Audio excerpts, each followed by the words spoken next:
Hey everybody, John Franklin Reviewer here, and I am continuing my Puppet Master movies, so let's get right into it. Puppet Master 2. This is actually about a group of paranormal researchers who go back to that same castle from the first one to actually do some research on what happened to the psychics in the first one there. Okay, so what is it that I actually really enjoyed about this one? Well, the first thing I'll say compared to the first one, I enjoyed this one, but how much did I really enjoy this one? Well, let's get right into it here. So the first thing I'll say that I really liked about it did kind of continue the story with the first one, talking about the psychics and what exactly happened in this castle. I thought most of the people in this movie acted very well. I was very thrilled with that.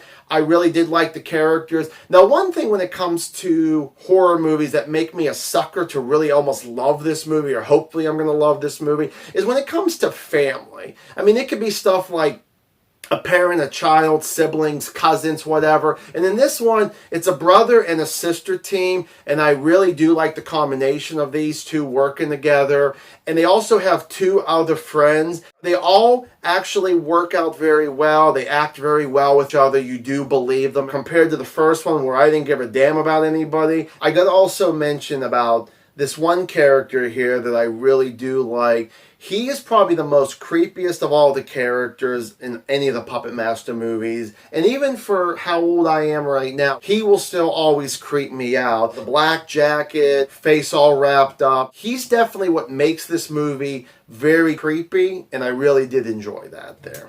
The puppets, I thought, even though I still think they were good in the first one, they're a lot better in this one. The animatronics seem so much better in this one here. When it comes to the deaths, it doesn't take almost an hour for the first person to die. I like the way that it starts off very creepy.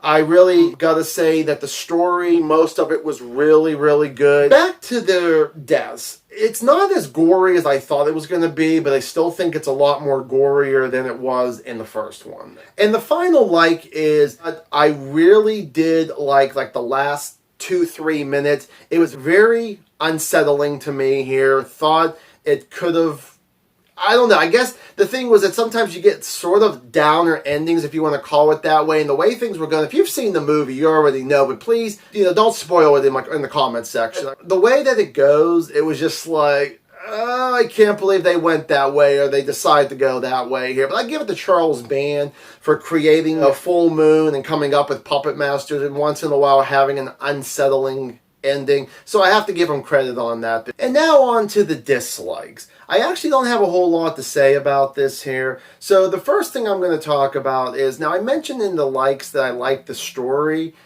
but the pacing could have been a little bit better. I felt like that there were times where you got very, excited about a lot of good things that happened, and then for some reason they'll just throw in a slow scene, and it was just like, oh, come on. Your pacing was going really well, and then it just, it could have been so much better, honestly, there. So that's one that really kind of bothered me there.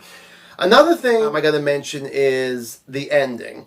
The way that it ends, I'm not exactly a fan of it, because it's pretty much a repeat of the first one. All it really is it goes from one character to a different character in a different room. And I was just like, oh, and I never realized this for the longest time, because I'm such a huge Puppet Master fan, and I've watched probably the first 3, 4, 5 of them many, many times over again. And I just never realized that they pretty much just copied and pasted with, changing, again, a few things around, and I'm just like, oh, you gotta be kidding me. So I definitely wasn't too thrilled with that there.